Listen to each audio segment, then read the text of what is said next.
Era una noche de martes cuando recibí la llamada del abogado. Mi abuelo, un hombre que pasó toda su vida entre los huertos de aguacate y el aire denso de la sierra de Michoacán, había fallecido. No me dejó dinero, ni autos, ni una empresa.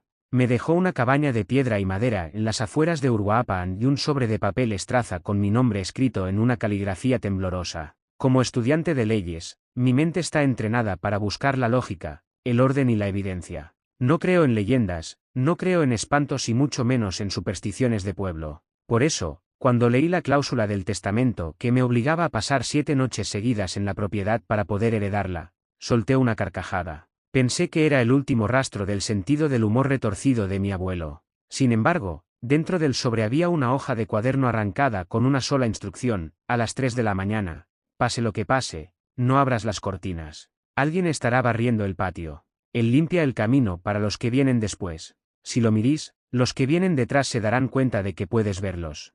Llegué a la cabaña un lunes por la tarde. El lugar es increíblemente pacífico, rodeado de una vegetación tan verde que parece brillar. Pasé el día instalándome, revisando mis apuntes de derecho administrativo y haciendo un poco de boxeo de sombra para liberar la tensión del viaje. Tengo 19 años, mido casi 1,75 m y peso 62 kilos, no soy un gigante, pero sé defenderme. Me sentía seguro. Me burlaba del miedo. La primera noche, el silencio fue absoluto hasta que el reloj marcó las 3 de la madrugada en punto. Entonces lo escuché. Frit, frit, frit. Era el sonido seco de una escoba de mijo rozando la piedra del porche. Me quedé inmóvil en la cama. Mi mente científica intentó buscar explicaciones: el viento moviendo las ramas, algún animal nocturno, quizá un vecino bromista. Pero el ritmo era demasiado humano.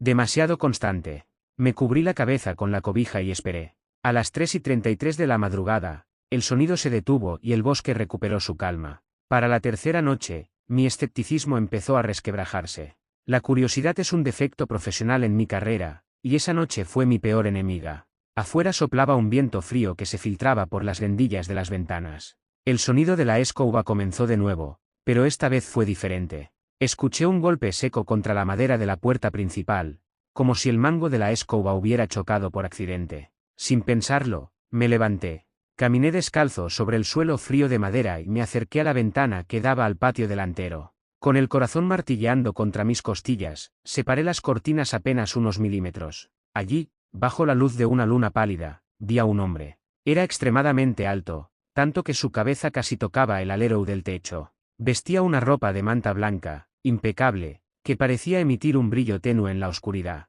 No tenía prisa. Movía la escoba con una parsimonia aterradora, barriendo hojas invisibles y polvo que no existía. Lo más perturbador no fue su apariencia, sino el hecho de que, aunque el viento soplaba con fuerza, su ropa no se movía ni un centímetro. Era como una imagen estática en un mundo que sí giraba. De repente, el hombre se detuvo en seco. Su espalda se puso rígida. Yo contenía la respiración, rezando para que no se diera cuenta de que lo observaba. Entonces, su cuello comenzó a girar. Fue un movimiento lento, acompañado de un crujido similar al de una rama seca rompiéndose. Cerré las cortinas de golpe y me tiré al suelo, con la espalda pegada a la pared. Recordé la advertencia del abuelo: si lo mirís, ellos se dan cuenta. No pasó ni un minuto cuando escuché algo que me heló la sangre. No era la escoba. Eran susurros. No venían de una sola dirección, sino que parecían emerger de debajo del suelo, de las paredes y del techo. Eran cientos de voces hablando en un idioma que no comprendía, pero que sonaba a lamento y a hambre. Él nos ve, decían las voces en mi cabeza, él tiene el camino abierto. Pasé el resto de la noche sentado en el suelo del baño, la única habitación sin ventanas, con una lámpara de mano y mi libro de derecho penal en el regazo, aunque no pude leer ni una sola línea. Al amanecer, bajé al pueblo para intentar encontrar respuestas. Entré a una pequeña tienda de abarrotes y le pregunté a la mujer que atendía sobre la historia de la cabaña de mi abuelo. Ella se puso pálida y dejó de acomodar las latas de atún. Me explicó que hace décadas, ese terreno fue un cementerio de paso. Durante las épocas de violencia en la sierra, muchos cuerpos eran abandonados en los caminos. Mi abuelo, al construir la cabaña, había hecho un pacto con lo que ellos llaman el barrendero. El trato era simple: el espíritu limpiaría el rastro de energía de los vivos todas las noches para que las almas que bajan de la montaña no se sintieran atraídas hacia la casa. A cambio, el dueño de la propiedad nunca debía interferir en su labor. Si miraste al barrendero, dijo la mujer bajando la voz, le quitaste la venda a los que vienen detrás. Ahora ellos saben que en esa casa hay una luz encendida. Esa noche, la quinta, fue un infierno. Ya no era solo el sonido de la escoba. Eran rasguños en las paredes exteriores. Era el sonido de alguien intentando girar la perilla de la puerta. Sentía que el aire dentro de la cabaña se volvía pesado, difícil de respirar, como si el oxígeno estuviera siendo consumido por presencias invisibles. Me puse mis guantes de boxeo, no porque pensara que podía golpear a un fantasma, sino porque la presión en mis manos me recordaba que yo seguía vivo, que yo era real. Recordé otra cosa que decía el sobre de mi abuelo, algo que no había leído con atención al principio: si el camino se ensucia, solo la ofrenda de sangre y respeto lo limpia de nuevo. No quería pensar en lo que eso significaba, pero a las 3 de la madrugada, cuando el barrendero comenzó su tarea, tomé una decisión.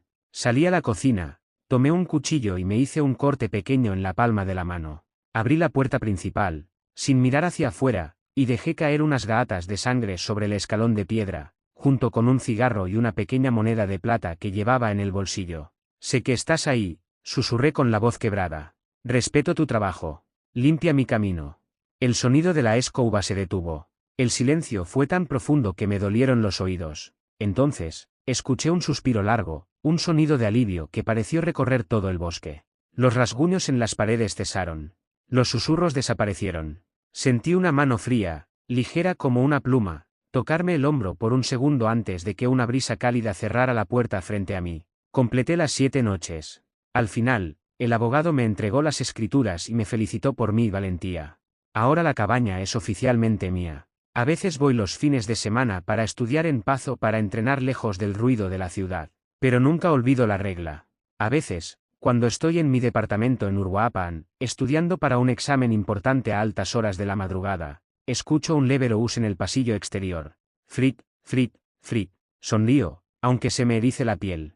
Sé que él está ahí, asegurándose de que nada de lo que pertenece a la oscuridad cruce mi puerta. Pero también sé que en algún lugar, en el fondo de mi armario o debajo de mi cama, hay algo que se quedó conmigo desde esa tercera noche. Algo que entró cuando abrí la cortina y que sigue esperando a que yo cometa el error de mirar hacia atrás en la oscuridad. Porque el barrendero limpia el camino, sí, pero no siempre puede limpiar lo que ya dejaste entrar a tu casa.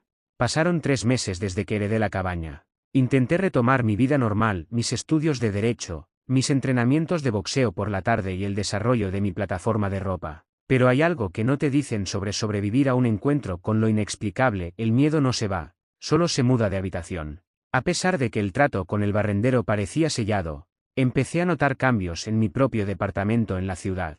Al principio eran cosas pequeñas. Mis guantes de boxeo, que siempre dejaba colgados en el mismo sitio, aparecían en el suelo, cubiertos de una fina capa de ceniza gris. Mi laptop, donde guardo los códigos de mi proyecto, se encendía sola a las 3 de la madrugada mostrando únicamente una pantalla en blanco con un cursor parpadeante.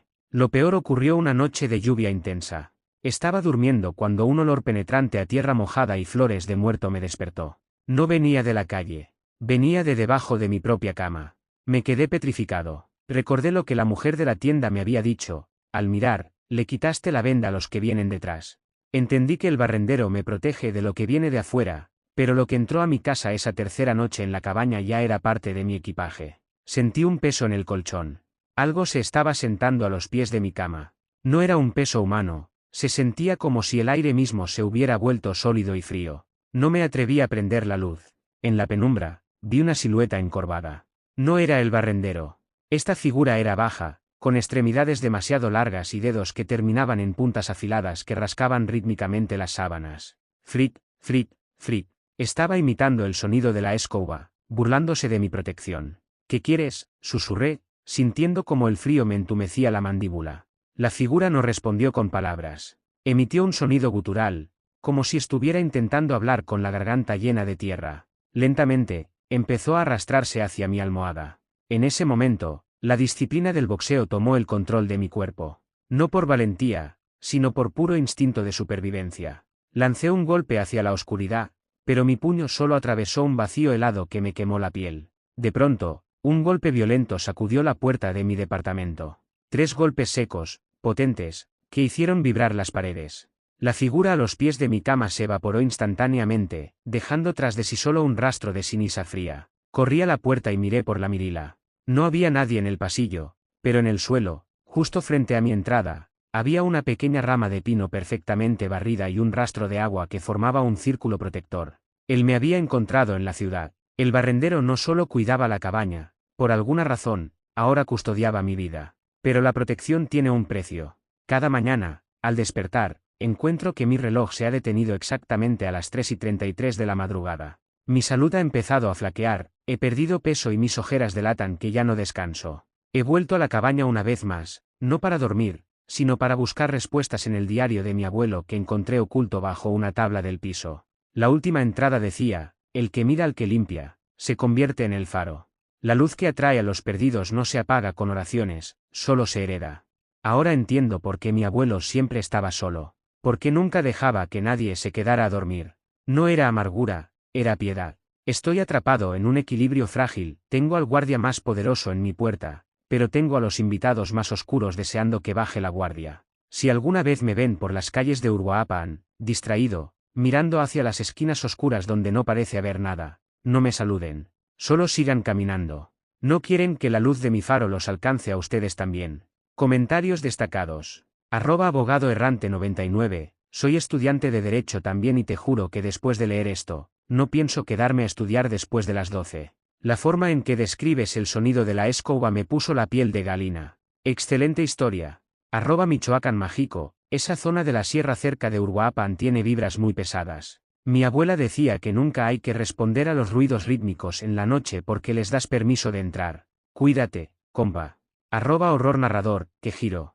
El barrendero como una especie de guardaespaldas no solicitado es un concepto aterrador.